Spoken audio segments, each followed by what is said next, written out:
افضل ترین وظیفہ.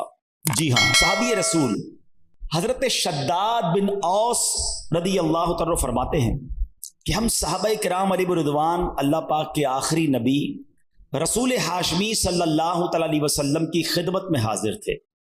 آپ علیہ الصلوۃ والسلام نے ہم سے پوچھا حل فیکم غریب، کیا کوئی تم میں اجنبی تو نہیں بیٹھا؟ صحابہ کرام نے کہا نہیں حضور، ہم سارے مسلمان ہی ہیں اور کوئی غیر نہیں ہے. تو نبی پاک علیہ الصلوۃ والسلام نے فرمایا اچھا ایسا کرو، دروازے بند کر دو. صحابہ نے دروازے بند کر دیے. اب آپ علیہ الصلوۃ والسلام نے فرمایا ارفعوا ایدیکم وقولوا لا الہ الا اللہ، ہاتھ اوپر اٹھا لو اور لا الہ الا اللہ پڑھنا شروع کر دو.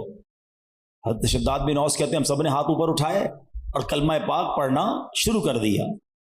کچھ دیر اسی طرح ہم ذکر کرتے رہے، نبی پاک ذکر کرواتے رہے، اور اس کے بعد مالک جنت قاسم نعمت صلی اللہ تعالی علیہ وسلم نے خوشخبری سناتے ہوئے فرمایا ابشروا فإن اللہ قد غفر لکم، تمہیں بشارت ہو کہ بے شک اللہ پاک نے تمہیں بخش دیا ہے.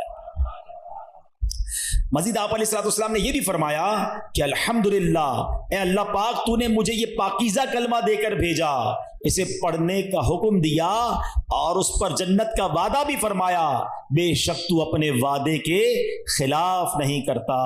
سبحان اللہ. تو کلمہ طیبہ افضل الذکر لا الہ الا اللہ، اس کے کمال کے فضائل ہیں. کیا خوبصورت شعر شاعر لکھتے ہیں نا، حسبی ربی جس نے کہا فیض کے دریا کو پایا، گوہر مقصد ہاتھ آیا، لا الہ الا، کھل جائیں در جنت کے دوزخ کی سب آگ بجھے، دل سے کوئی ایک بار کہے لا الہ الا اللہ، پڑھو لا الہ الا اللہ، لا الہ الا